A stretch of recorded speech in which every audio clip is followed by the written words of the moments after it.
A city built on grit, built on fight. And tonight, the wine and gold step into hostile territory. The Cavaliers, battle-tested, road-ready, unfinished business on their minds. But this one is personal. J.B. Bickerstaff, once the voice of Cleveland's rise. Kenny Atkinson, the new architect of the next league. Now rivals. Young legs, fresh systems, two teams trying to prove something. One city trying to defend its floor, one team trying to own the road. In Detroit, respect isn't given, it's taken. Cavs, Pistons, Atkinson versus Bickerstaff. Detroit versus Cleveland. Let's take the city. Welcome to another edition of the It's Cavalier podcast. It's your boy Mac, and tonight our Cleveland Cavaliers took on the Detroit Pistons, the Eastern Conference's #1 seed, and unfortunately, it was without a few key pieces. We already knew that. Yes, indeed, the injury report was chock full of names this time around.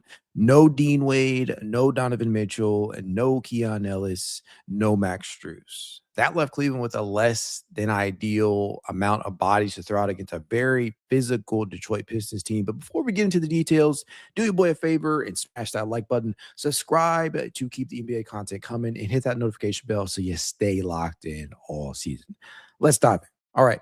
So the first order of business, the starting five. The Cleveland Cavaliers rolled with a starting unit of Dennis Schroeder, Sam Merrill, Jalen Tyson, Evan Mobley, and Jarrett Allen. It's not that bad, really, especially after the performances that you saw against none other than the Milwaukee Bucks. Now, you could tell from tip-off this one would be a pretty physical matchup right out of the gate, as Jarrett Allen was seen really taking on the challenge and the battle of Jalen Duren very, very seriously. These are some tough dudes over in Detroit. Minus Beef Stew, he did not suit up tonight. He is still gone as of the suspension. But Jalen Duren is a man among boys in the NBA, right? This is one of the best centers in the NBA, and I felt that Jarrett Allen acquitted himself pretty nicely. He was active on the glass, especially offensively. He hit some mid-range shots around that painted area, getting to the line at will. He was working on the glass, and he was key in helping the Cavaliers out to an early lead. I thought Sam Merrill was also really responding to the level of physicality as well. As we know, if there's one thing that you can say about Sam Merrill, it's that you never truly question his toughness. He is going to be put on his ass numerous times during the course of a game, no matter who the opponent is, but you can never question just how much he loves playing the game of basketball and how much contact he absorbs on a nightly basis. I thought that he was a force coming off his screens early on as we've become accustomed to seeing him be out there. He drove 2 early triples. He wreaked havoc on the Pistons perimeter defense out there at times. But outside of that, this game was, I mean, in that first half, right? Let's call a spade a spade. Before I go any further, this is a very winnable game for Cleveland, right? I came into this one thinking this is house money. We are playing with house money right now. We're down some of our best players, some of our most impactful players, some guys that you would really like to have against a team like Detroit, who is consequently the #1 team in the Eastern Conference. So I entered this one feeling like the Cavaliers have more of a chance of losing this than winning it. And I'm not going to go out and push moral victories tonight. I'm just not going to do it. I don't have the energy to. I don't feel like battling people in the chat nor on social media. So I'll just say this.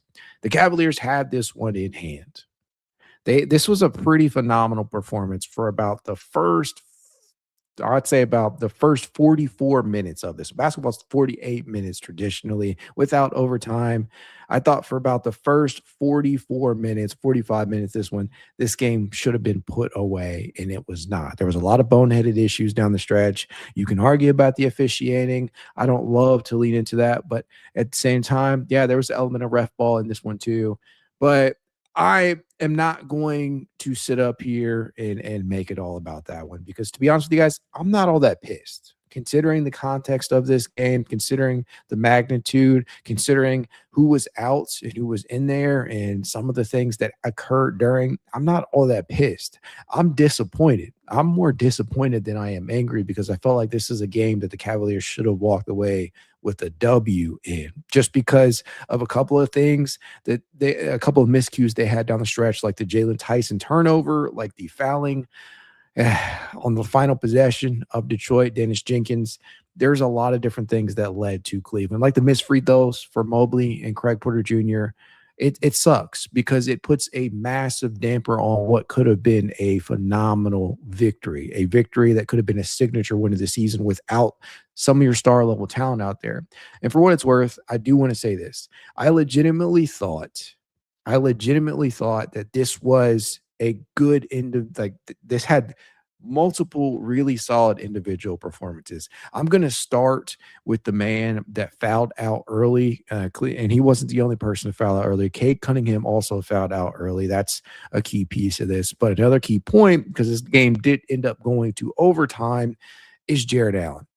Jarrett Allen fouled out tonight, but before he did that, Jarrett Allen put up 25 points, 9 rebounds, 4 assists. He rejected a shot. It was a very efficient 10 of 12 from the field. That is 83.3% from the field, and he was 5 of 8 from the charity stripe.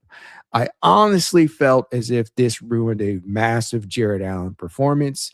I know that had he not fouled out, I would have felt much better entering overtime with him out there, but after he fouled out, you were forced to play Mobley full time at the 5 in those final minutes, which is sometimes less than ideal, especially considering the matchup out there with Jalen Duren being who he is. And I love Evan Mobley, but against guys like Jalen Duren, it's a tough physical ass matchup. And I just got to admit, like, that's tough.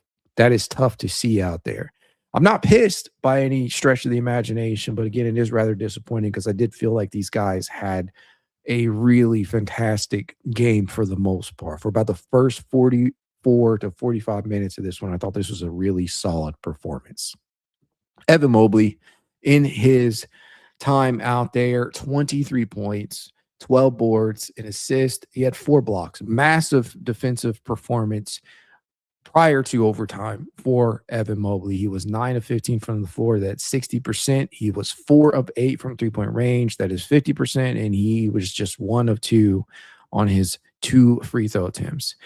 This shit sucks because, honestly, this was a fantastic game from Evan Mobley. I know that the final result is going to sour everybody's moods. The missed free throw, the missed 3 at the end of the game, a couple of other things that occurred that are going to sour people on the performance that Mobley had. But to be honest with you, this was a really good performance from Evan Mobley. I mean, it wasn't elite or anything like that, but considering the context, considering the opponent, considering the level of questions that people always throw out there in regards to his softness, this was a really, really solid performance from Evan Mobley. And it's going to be a shame because it's going to be overwritten by some key miscues, by the clutch missed free throws, right? That sucks. I don't want to place the full blame on Evan Mobley, but I'll tell you what, right? This was better game than people are probably about to chalk it up to be in reference to Evan Mobley. I feel confident, though, that this can be replicated against this Detroit team as long as Evan and Jarrett go out there and actually match their physicality. Jalen Duren, he is going to get his. All credit where it's due. Jalen Duren was fantastic tonight. 33 points, 16 rebounds, 3 assists, a steal, 3 blocks, was 11 of 19 from the floor. That's 57.9%. I will go ahead and give him his credit. That is something that I think has to be said. Just like I did with Mitchell Robinson in the New York matchup, I will go ahead and give Jalen Duren his credit. Sometimes you just got to call a spade a spade. But had it not been for some key sequences down the stretch that I already pointed out, some missed free throws, the idiotic fouling sequence on that final possession, some turnovers. Had it not been for some of those things, this is a very different discussion, and it's not such a doom and gloom type of setting around here in a matchup where, to be honest with you, the Cavaliers had no real business winning this game in the first place. So I'm not gonna beat the proverbial dead horse about being angry about this one, because considering the context, and I know a lot of people hate that, I can't bring it I cannot find it within myself to truly be angry about what I just watched, because I did feel like for the better part of 44 to 45 minutes, this was a very fantastic performance from the Cleveland Cavaliers. Don't get me wrong, it wasn't all sunshine and rainbows outside of the things that I just mentioned. I thought this was a really rough game at points for Dennis Schroeder, who turned the ball over 8 times. He also had a key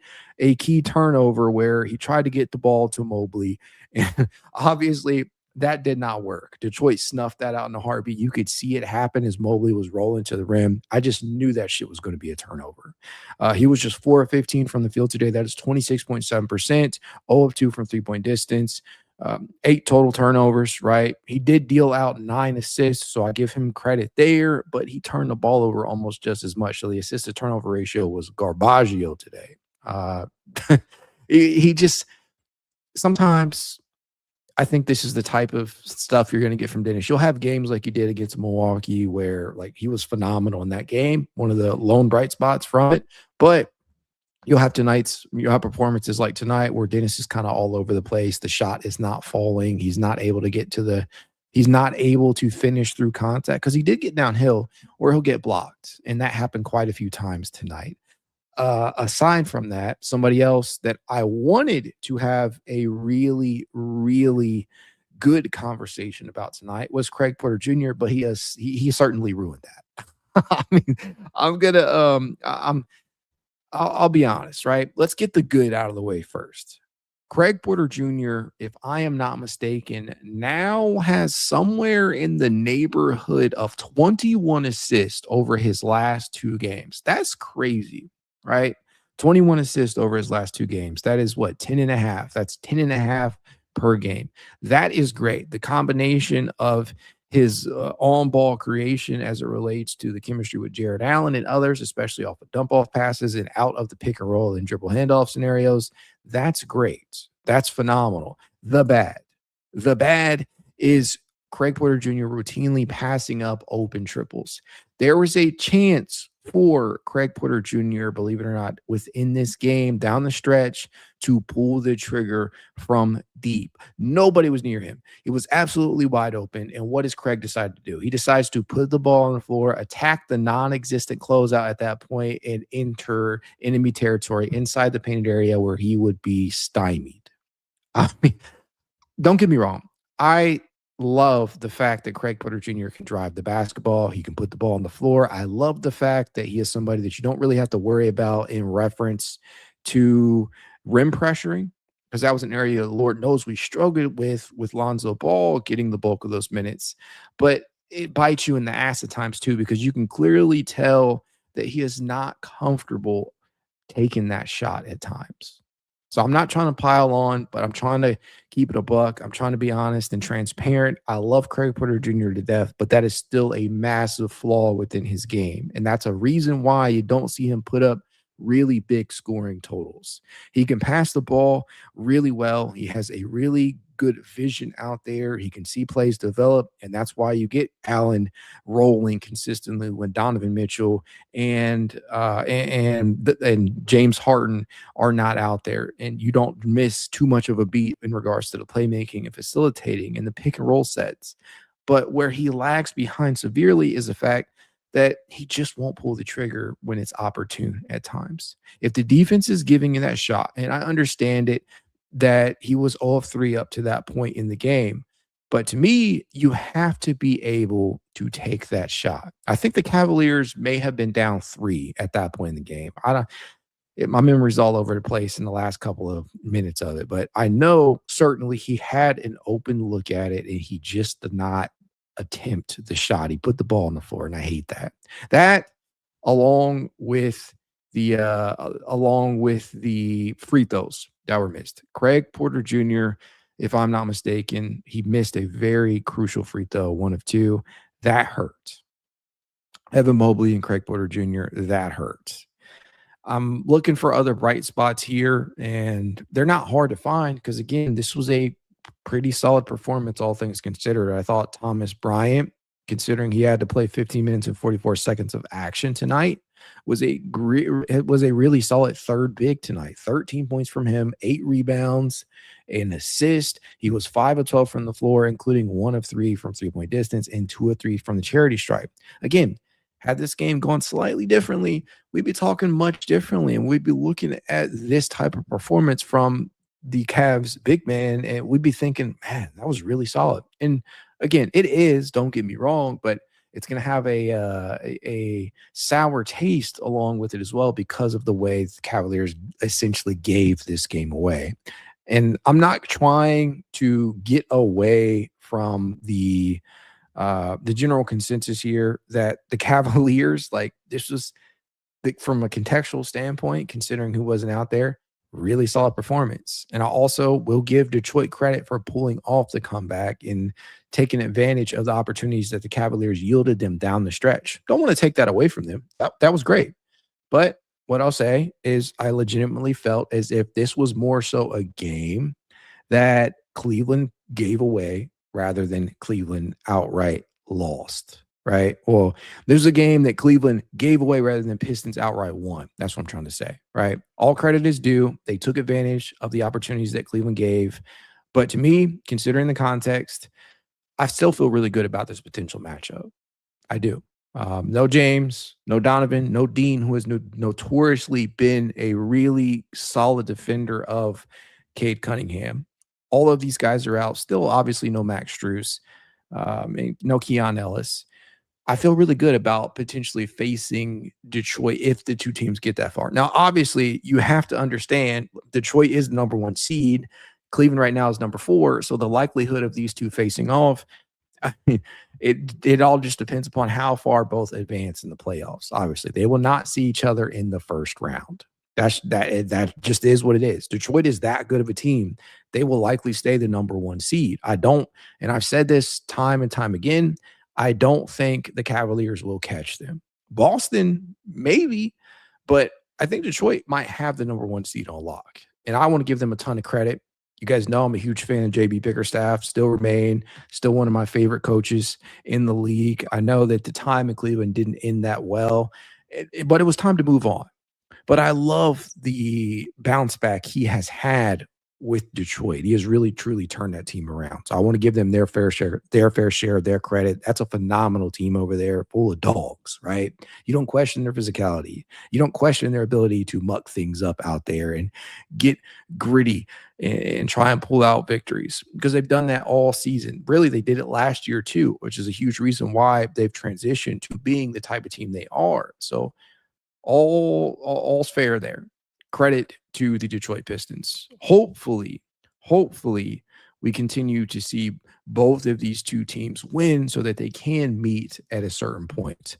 I don't necessarily think that that they'll end up being the representative for the East, but again, I can't exactly say that about Cleveland right now either.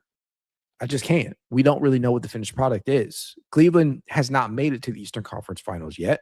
They have to get there. We don't really know if that's going to happen. I choose to believe it will. I choose to believe that this will be the season they do it. But both of these two teams have questions to answer come the playoffs. JB with the in-game adjustments come the playoffs when things kind of change up a little bit on the offensive side of the basketball, and defenses definitely play a little bit differently, and the environment is a lot more intense. And then Cleveland, right? Can they stay healthy? Can the offense actually show up? Will guys go ice cold? They both have questions that need to be answered. They're not going to be answered today, but what I'll say is this. Both of these two teams, in my opinion, have what it takes to get there to the Eastern Conference Finals. We'll end up seeing what the final seeding looks like, but today didn't really move me one way or another about whether or not this team is ill-equipped or not to win a series in Detroit. I will say, though, what I will say is this. Having a performance like this when you're down who you are, it makes you feel a hell of a lot better about when these guys are back out there. And it just is what it is. Couple of quick things from the game, because I know we kind of went sideways here. Because I did want to give Detroit their fair share. And I also wanted to be objective about Cleveland. A couple of things I would like to point out, though, about this, especially the first half. I have to admit this. Detroit, they were abysmal in terms of shot making in the first half. They shot a collective 2 of 16, which is 12.5% from three-point distance. You can't expect that type of inefficiency to continue in the second half of a game, and lo and behold, it didn't, right? But to be fair, right, it's not like they're a great three-point shooting team. They shoot just 34.9% in the NBA, which is 21st. But still, 2 of 16 is downright horrific. That is downright horrific. And for them to be as close as they were in entering the second half while shooting that poorly from three-point distance, that speaks volumes about their ability to antagonize teams in the painted area. One of the things that really stood out to me was the fact that they outscored Cleveland 36-24 in terms of points in the paint. Something else that really stood out to me that impressed me conversely about the Cavaliers was that while they did allow 12 offensive rebounds through the first two quarters, they only actually allowed 10 second chance points while generating 10 second chance points of their own. Again, Detroit remained heavily dependent on their work inside that painted area, and it worked as they did outscore Cleveland by a 12-point margin in the painted area through the first two quarters of this game. Much of that due to Jalen Duren and company, obviously, but that has to be brought to the equation. And one of the most frustrating sequences of the game for me in that regard, it was absolutely ridiculous. It was when the Pistons had a possession where, I shit you not, these dudes, they quite literally pulled down like 4 or 5 offensive rebounds on one possession, which ultimately ended with Jalen Duren free throws. But I was still, even up to that point, I was really impressed by the effort that the Cavaliers showed and put on display. Now, I understand that they did get out rebounded 30-25 through the first two quarters.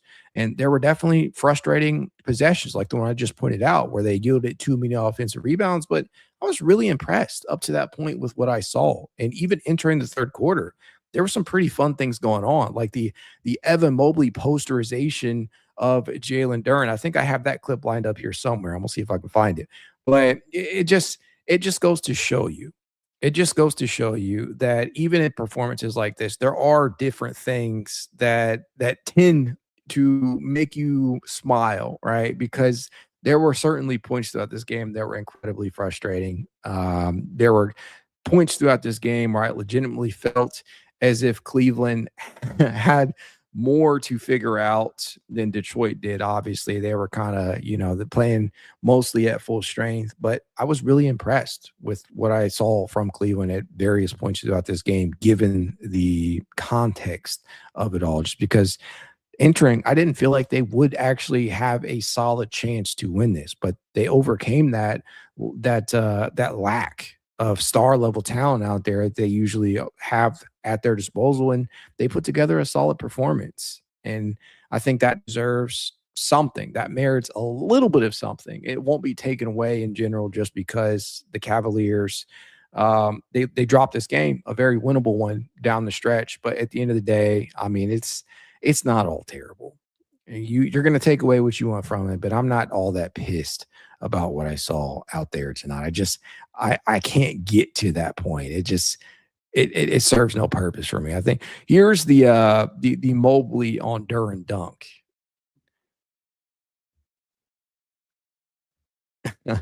I mean, that one was pretty awesome. That one to me was a pretty phenomenal dunk, and he had one as well on Kate Cunningham as well. I'm trying to pull that one up, but it just what I'm trying to do here is tell you that it ruined the performance that you got from Evan Mobley. The loss ruined the absolute domination at points that this team had in on the paint on their own. I know that Detroit was phenomenal, mostly Jalen Duren, but Evan Mobley and Jarrett Allen really, really hooped tonight. And due to what happened, it's not going to be talked about enough. Also, something else that was really bugging me, something that was absolutely crazy, right? The horn malfunction. Like that was another one of these funny things, right? There was literally a horn malfunction that stopped the game midway through Mind you, it came during a Donovan Mitchell interview. It was just a funny game like that. Just a lot of weird shit going on, but it did give them a bit of rest. I think about 10 to 12 minutes of actual time passed by when during that malfunction, but it was really annoying because it was apparent during the entire broadcast. Well, not the entire broadcast, during that entire stretch of the broadcast. You could hear it very audibly. They turned the scoreboard off. They eventually got it working again, but the horn, they couldn't get that going. So I think they were using a literal air horn at points at that point in time. It was just absolutely ridiculous. Just that was one of the things that occurred during this game that was ridiculous. But even up to that point, there was some ridiculous stuff going on, and it turned into a slugfest. So much occurred. You got Thomas Bryant knocking down a triple. You had Craig Porter Jr.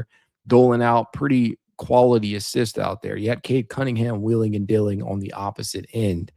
And, I really wanted up to that point in the game to truly highlight what Craig was doing. And I'm not able to do that because of how this one ended. I thought the 21 assists over these last two games, that's phenomenal stuff. But when you're not taking that shot, that sucks.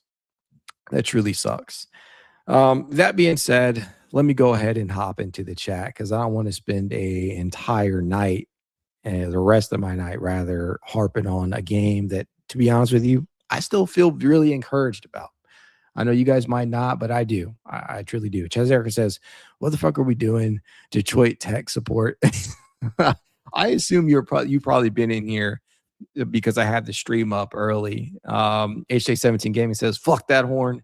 Yep. D Jackson H1K says Mobley and Allen both had 20 plus apiece. They are playing good without Mitchell or Harden. I thought this was a great performance. Honestly, I thought this was a great performance, all things considered. And you guys can boo-hoo me all you want. You call me whatever name you want in the book, but I honestly thought this was a pretty solid performance given the obvious context. The Cavaliers made some key mistakes down the stretch.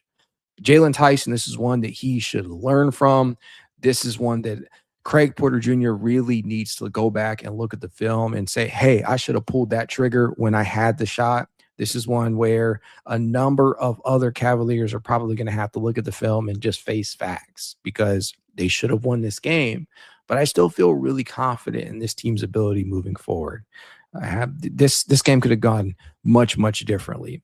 It could have been a blowout for like on Detroit's side. They could have beaten the absolute bloody pulp out of Cleveland. And so this was a really entertaining game for the most part. And it didn't end up in a W, but I'm not discouraged in the slightest.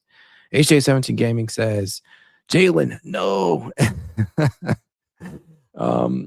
Walleye says Kenny is a horrible coach. To be honest with you, I'm not really going to dive deep on Kenny Atkinson until we get into the playoffs. He's shown to have made mistakes this year. He made some last year that were covered up by the insane play of a lot of players individually and collectively. But he will ultimately be judged by his substitution patterns, by his out of timeout plays, by his specific management of timeouts and late game fouling situations. He will be judged by all of those things come the playoffs. There's not really a game during the regular season that I'm going to use as a sticking point to say that he's a terrible coach. HJ17 Gaming says, can't disagree with you, Walleye. I don't think he's a terrible coach, but at this point in time, I think the mark of great coaches comes in the postseason and not just the regular season, because he has a 64-win season on his resume, and you have to credit some of that to the coaching staff. Provided 253 says, I got mixed feelings. We should have got the dub, but shouldn't even had a chance to get the dub. That's where I'm at. Like I don't want to go around selling moral victories, but at the end of the day, when you actually consider the context, this team probably should have gotten the shit beat out of them, and they didn't. They played really hard. It was a lot of really solid individual performances, and they made some mistakes down the stretch, and I'm good. Music Man 23 says, as much as I love the Cavs and love watching them, this team is not a championship team, even with our full roster. I mean, maybe not, but you literally you don't have your starting backcourt. You don't have a huge piece defensively in Wade. You don't have another huge piece defensively in Keon Ellis. I don't think that's a fair designation to levy upon them at this point in time, considering how well they've played since the deadline. I just don't think that's really a fair thing to say at this point in time, but to each their own. Cheserica says, TB rotting on the bench the entire overtime after looking good pair with Evan Mobley earlier. That was definitely a head scratcher to me. I don't know. Maybe he was a little gassed. Maybe Kenny just preferred the small rotation, considering Mobley's mobility at the 5. I don't know. But one thing that we do know, like I mentioned earlier, Jalen Duren versus Evan Mobley, that's a tough matchup from a physicality standpoint for Mobley. Zero problems admitting that. Jalen Duren is a beast out there. Carmona 5319 says, we played well even without the starters. I thought so. HJ17 Gaming says, God, you people are miserable.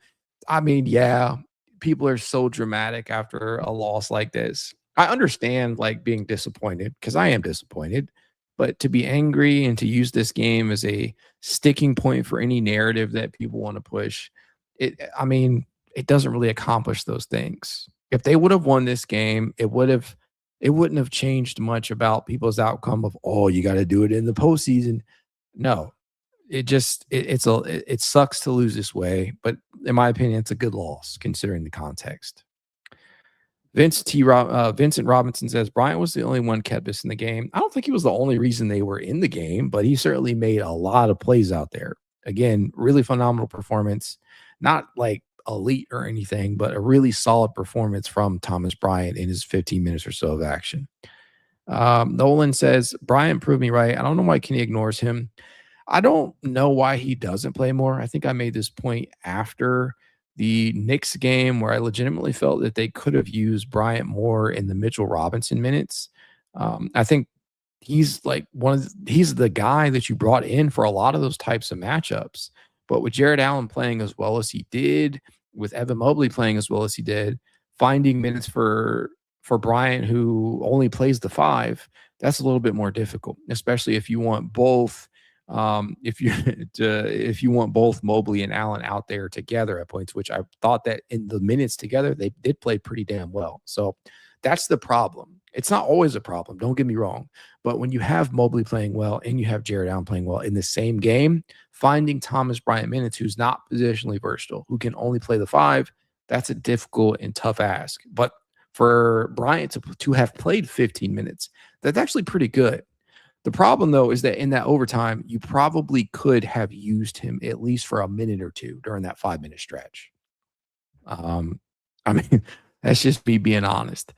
Andrew Coachell says, Nate, this isn't the JA game to pick for the bit. It's not. This was a fantastic performance from Jarrett Allen. Had Jarrett Allen not fouled out, the Cavaliers may very well have won this game.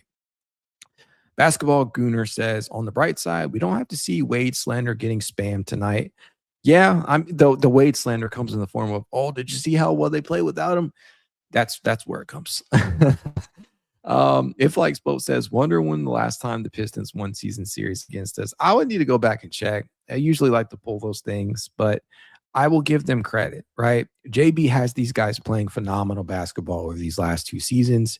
For them, I don't really think it's about regular season success anymore. It's about, hey, can we advance past the first round?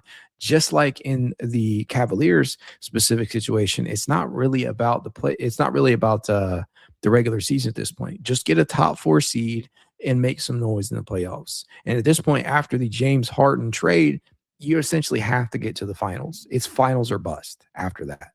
And that's the situation they have placed themselves in. We don't want to be another second round exit. Detroit's runway is obviously, they're different. They're on a different timeline. If they go out in the first round this year, you probably, if you're JB Bickerstaff, you probably get another season to see things through. You probably aren't fired or anything like that. But if Kenny goes out in the second round, hell, you can even make an argument if they go out in the third round.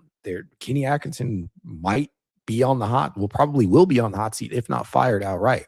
I don't want to speak that into existence. We're not even there yet, but objectively speaking, right, it just gets you to thinking because these two teams are in 2 different timelines right now. But tonight is not the game to to paint any narratives. It's just not. It was just a fun game, a game the Cavaliers end up losing. Context to me is still important, but you guys are going to formulate whatever opinions that you want.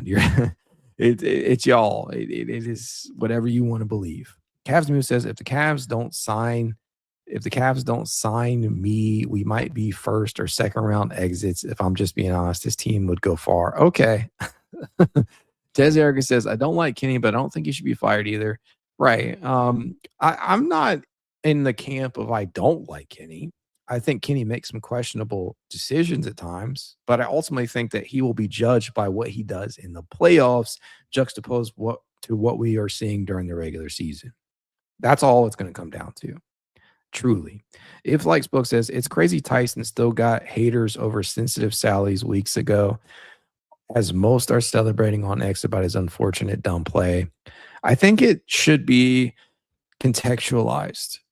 I thought Jalen Tyson, for what it's worth, he made some key plays down the stretch, like the triple that he hit to bring the Cavs back to within 3, right? He would finish tonight with 15 points, 4 rebounds, and assists, and 2 steals on 5 of 10 from the field, including 4 of 7 from three-point range. This was a solid performance from Jalen Tyson. He just had a couple of miscues, costly miscues down the stretch of this game that's got the Cavaliers to where they were.